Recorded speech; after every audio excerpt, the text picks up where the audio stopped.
Little Dr. Fluker has hatched a plan to turn everyone into a gay frog by injecting you with an mRNA LGBTQ tadpole technology vaccine that depletes your testosterone and turns you into a rainbow amphibian. Earlier this year, Alex Jones released a video game.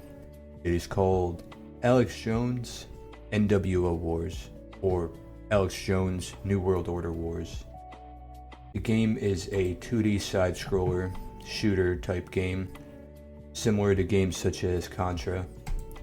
In this game, you, and I quote, play as Alex Jones and save the world from the evil globalist plot to turn everyone into bug-eating, pod-dwelling libtards. This game is, as you can see, rated very positive with over 1,500 reviews. The game is certainly heavy-handed in its political aspects, but that's more or less what you would expect out of a Alex Jones video game. We'll go into that more in a minute, but the game itself, as far as gameplay goes, takes a minute or so to get used to the controls, but not too long. When you do, the game is pretty straightforward and simple. There's only really 3 controls you need to know: movement, shooting, and jumping. In the game, you shoot people with your pistol, which has unlimited ammo. You'll occasionally pick up other guns, such as a machine gun or a flamethrower, and you will knife enemies if they come close enough to, be in melee range. In this game, you face a number of enemies, and this is where the political heavy-handedness comes in. You'll face basic enemies such as gay frogs, homeless people, and a series of bosses which are in no way subtle representations of real-life figures. Some of these include Bill Clinton, Mark Zuckerberg, and there's even at one point Hillary Clinton trying to stop you from saving babies from Epstein's Island. As I said, the political aspects to it are very heavy-handed. There's also your character, Alex Jones, who will randomly say phrases throughout the game. This is as fake as Big Mike being a woman. The elites don't want you to know this, but the ducks in the park are free. You can take them home. I have 558 ducks. They're turning the friggin' frogs gay.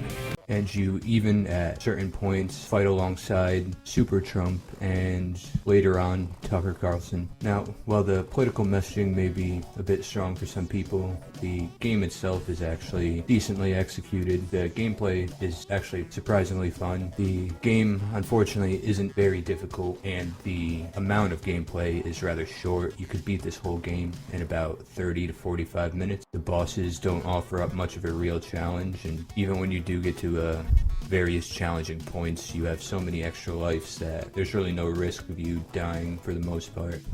I'd say, given who's released this game, all in all, I'd say this game was surprisingly fun to play, but if you look in the store, the game sells normally for $17.76. It is currently on sale for $4.44. It is a fun kind of throwback style that you don't see as much nowadays, so that in itself is nice. Now, if I was to give this game a rating, I would probably put it at about 3 out of 5 stars. It's a fun game. I definitely don't regret playing it. I enjoyed it, but the game itself, with its limited gameplay and ease of play and the limited replayability, makes it so I can't say that it's really worth the $17.76. For a lot of people, I imagine that paying that price is in part something they want to do to support Alex Jones. But if you're talking pure gameplay alone, I'd say this game is probably worth more around its discount price at about $4.44 than the actual $17.76 that it was originally at.